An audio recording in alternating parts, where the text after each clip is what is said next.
With the benefit of more time and greater freedom to access files, I am confident that I can provide even more material and relevant evidence that would clarify the issues once and for all. These deal with involvement in irregularities of 4 senators and 1 congressman, 1 member of a constitutional commission, and 1 undersecretary, Congressman Zaldiko. That Kong Zaldiko was asking for a 25% commission. I shall mention my personal knowledge regarding Senator Chis Escudero. Senator Ramon Bong Revilla. Senator Revilla asked for a commitment, which I suggested, then he approved at 25%. Engineer Alcantara collected the 25% commitment, or about 125 million, which was turned over to me and then delivered to Senator Revilla in his house in Cavite. Senator Nancy Binay. Engineer Alcantara collected 15% commitment, or about 37 million, which was turned over to me and which I then delivered to Senator Binay at a house in Quezon City. Ako po ay umaamin sa aking maling nagawa. Taos puso at puno ng pagsisisi. Nakagawa po ako ng pagkakamali at pinahintulutan ko po ang aking sarili na maging kasangkapan sa pagpapatupad ng isang masamang gawain. Thank you. Are you ready to make your statement? Yes po, Mr. Chair. You may proceed.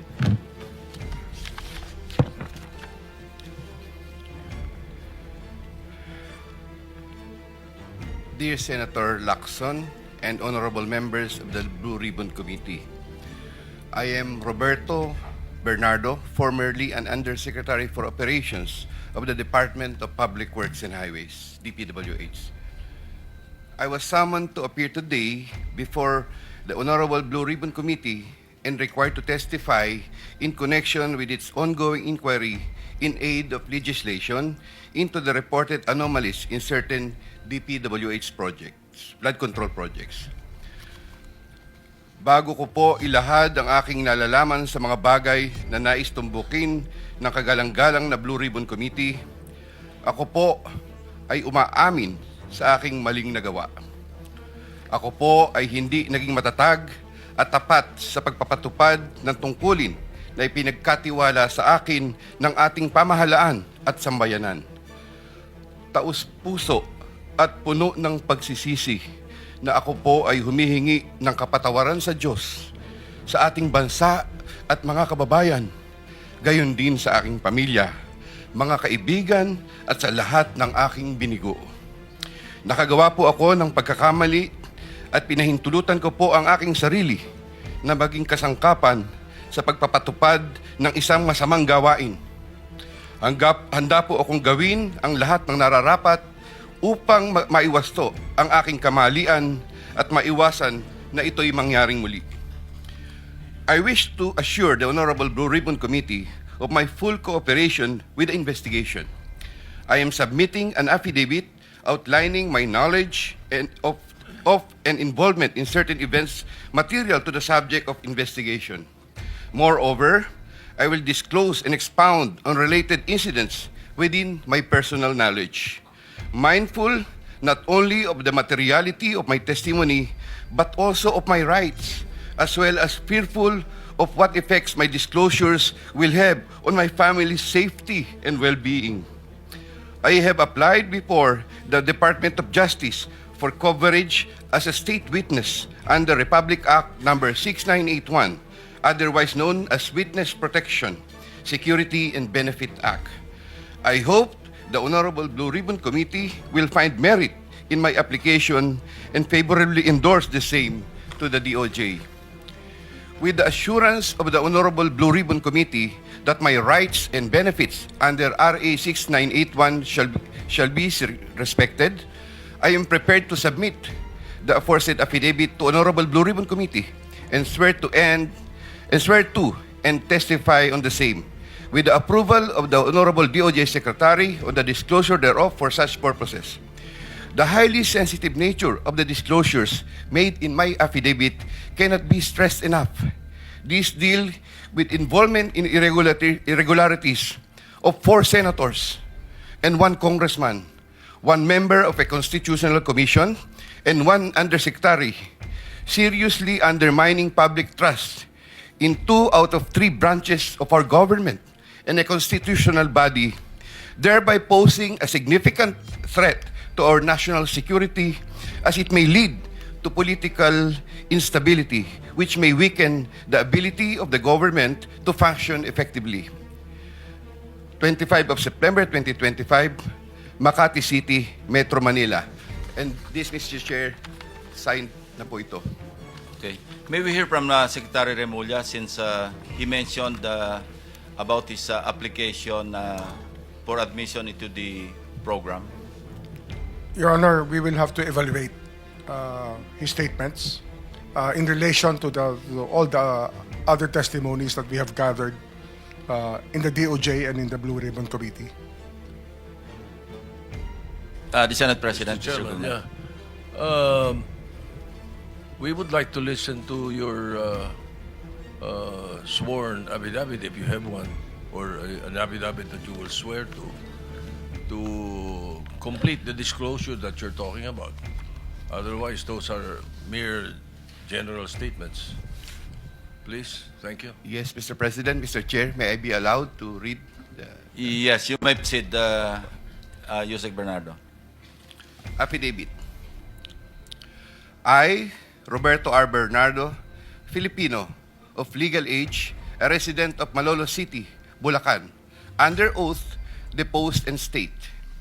In connection with the ongoing Senate Blue Ribbon Committee investigations, I intend to submit this affidavit, which provides details of my knowledge about matters within my jurisdiction relating to flood control projects when I was still serving as Undersecretary for Operations of the Department of Public Works and Highways. This affidavit lays out details. Sorry, excuse me. You have your counsel now with you? Yes, sir. Yes, po, Okay, Mr. on Chair. record. Okay. This affidavit lays out details of the involvement of legislators as well as other government officials, with a commitment on my part to expand these disclosures as my best recollection of facts and records may serve. Since number 3, since the received an invitation to appear in these proceedings, I began collating, vetting, and consolidating all written communications, documents, tables, and matrices and lists in my possession, the retrieval of which has been difficult since I retired from public service last August 2025. With the benefit of more time and greater freedom to access files, I am confident that I can provide even more material and relevant evidence that would clarify the issues once and for all. Number 4, more importantly, I am executing and submitting this affidavit with my full and absolute consent as an integral part of my application to be admitted under the Witness Protection Program through the favorable recommendations of the Honorable Chairman of the Blue Ribbon Committee, Senator Ping Lacson, and the Honorable Senate President Tito Soto under Section 4, as well as Section 10 of Republic Act Number 6981, otherwise known as Witness Protection, Security, and Benefit Act before the Department of Justice. I attest and confirm that the names, dates, and transactions mentioned hereunder are based on my direct personal knowledge and have ample documentary support where necessary or desirable if given full opportunity to retrieve the same. Background facts. I earned my bachelor's degree in Bachelor of Science in Civil Engineering in 1984. I am a registered civil engineer by profession. In the year 1985, I began my 40-year stint in the DPWH as a laborer. I then climbed the ranks through the years as Associate Civil Engineer, Engineer 2, Engineer 3, and as Assistant District Engineer, Assistant Regional Director. I then became Assistant Regional Director CESO4 sometime in 2012 until my appointment as Assistant Secretary in 2016. I finally became Undersecretary more than a year later and remained such until my retirement on August 2025. I met former District Engineer Henry Alcantara during my assignment in the Laguna 2nd District Engineering Office. Engineer Alcantara, Engineer Bryce Hernandez, Engineer JP Mendoza, and Engineer Algie Jumasig all belong to the Bulacan 1st DEO. 2020-2040 scheme. Sometime after the State of the Nation address of President Ferdinand Bongbong Marcos Jr. in July 2025, and while I was already on sick leave, I heard from Secretary Bunoan for the first time that Engineer Alcantara, Engineer Hernandez, Engineer Mendoza, and Engineer Dumasig were engaged in contracting activities using the licenses of other contractors. Subsequently, Engineer Hernandez confirmed this arrangement through one of the legislative hearings and by other contractors whose license they used. According to Bryce Hernandez, their sharing is 20-20-20-40% from these activities. My understanding is that they had prepared and signed documents for purposes of collecting payments, which they then apportioned the profits amongst themselves. However, I must admit that I have no personal knowledge on the exact actions they took to accomplish this scheme, and I can only be asked general questions on the systems in place that would have allowed this modus operandi to happen. I categorically state that I have neither knowledge nor participation in these business activities, which were entirely done by Engineer Alcantara, Engineer Hernandez, Engineer Mendoza, and Engineer Dumasig on their own. Ghost projects.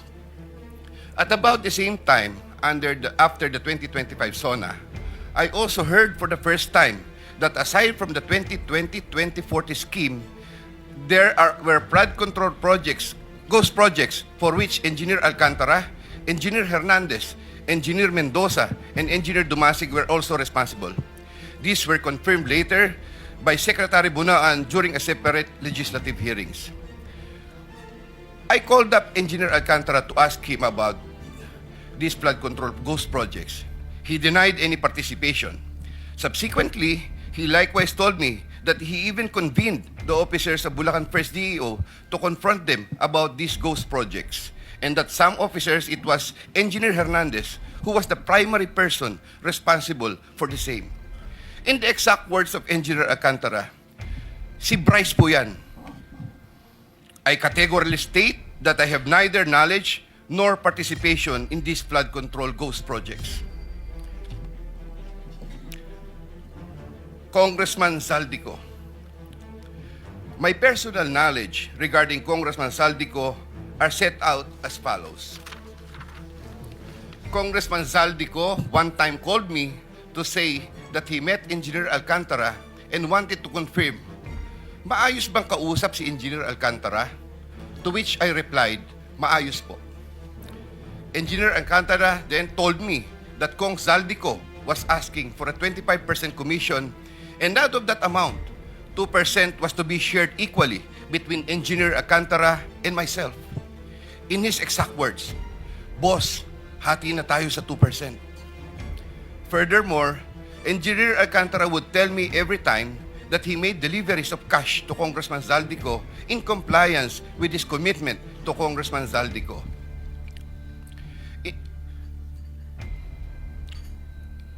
In this affidavit, I shall mention my personal knowledge regarding Senator Chis Escudero as follows. Maynard Ngu and I are close friends, and we go years back. He is also a close friend and campaign contributor of Senator Chis Escudero. Maynard Ngu asked me to submit a list of projects. I personally submitted a list of projects to Maynard Ngu, and some of the items therein pertaining to Valenzuela and Marinduque projects were subsequently included in the General Appropriations Act. A copy of the list of Valenzuela and Marinduque projects is here to attach to this affidavit as Annex A. When I gave him the list and in relation to the commitment, I asked him, Boss, paano to? Maynard replied, "Bahala ka na." I asked, "Boss, okay na ba ang 20%? Maynard said, "Okay." After inclusion of the projects in the GAA, I delivered 20% of approximately 800 million or about 160 million to Maynard Ngu, which was meant for Senator Escudero. Finally, I would like to add that deliveries of cash were personally made to me by me to Maynard Ngu at his office in Manila. I confirm that Commissioner Lipana requested that he be referred to officers of DPW's Bulacan 1st DEO. I referred him to Engineer Bryce Hernandez. I have no personal knowledge if they were able to secure a project in Bulacan 1st DEO. Furthermore, and subject to possible referral to an executive session upon the approval of the Honorable Chairman, I attest to the broader systemic issues in DPWs that are widespread. My statements hereunder are based on personal knowledge and direct interactions with the personalities involved with great risk to my safety and that of my family members. I confirm the following. Yusek Traigib Olaybar of DepEd. Yusek Traigib Olaybar used to work for Senator Ramon Bong Revilla and Senator Sani Angara before his appointment as Yusek for the Department of Education. Sometime 2010, I met for the first time Yusek Olaybar, who was then working in the office of Senator Bong Revilla. Later, I learned that he transferred to the office of Senator Edgardo Angara and then later to Senator Sani Angara. Sometime 2024, Yusek Olaybar personally called me for a meeting to discuss about unprogrammed appropriations, supposedly for the office of the Executive Secretary. In the said meeting, he requested me to submit a list of projects. After the meeting, I asked Bulacan 1st DEO to prepare a list of projects for funding. Thereafter, Engineer Alcantara submitted a list of projects worth 2.85 billion. Here to attach as Annex B is a list of those projects. Subsequently, I submitted this list to Yusek Olaybar. Yusek Olaybar told me that the commitment is 15%. In his words, "Boss, 15 yan." Thereafter, the DPWs received a special allotment release order for 2.85 billion for the projects listed in Annex B. Engineer Alcantara, from time to time, would collect and deliver the agreed 15% commitment to me, which I delivered or caused to be delivered to Yusek Olaybar in Magallanes, Makati, and other places.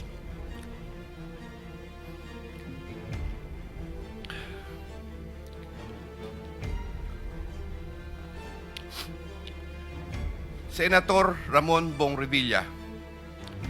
Sometime in the year 2024, Senator Revilla and I met where I gave him a list of projects given to me by Engineer Alcantara. Senator Revilla asked for a commitment, which I suggested. Then he approved at 25% of the total amount of the projects indicated in the list here to attach as Annex C.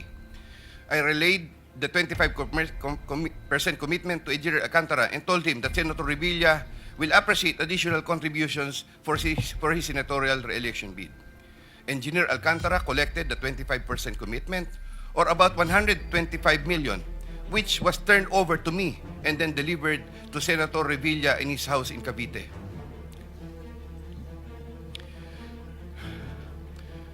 Senator Nancy Binay.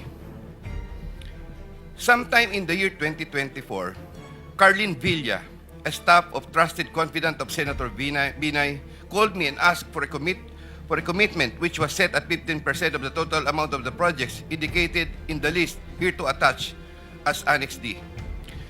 I relayed the 15% commitment to Engineer Alcantara.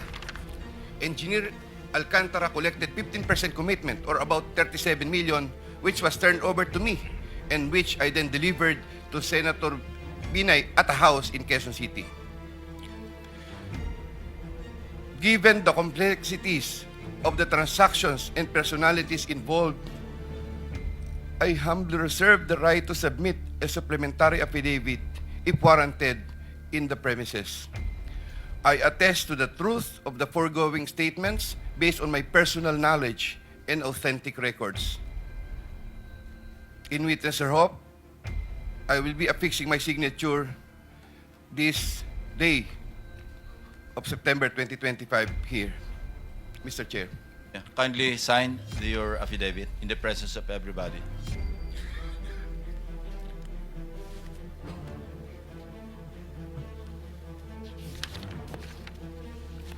Here, Mr. Chair, I have already signed it. For the record, you signed the same affidavit that you read, no? Yes po, Thank Mr. you. Chair. Maraming salamat, Yusek.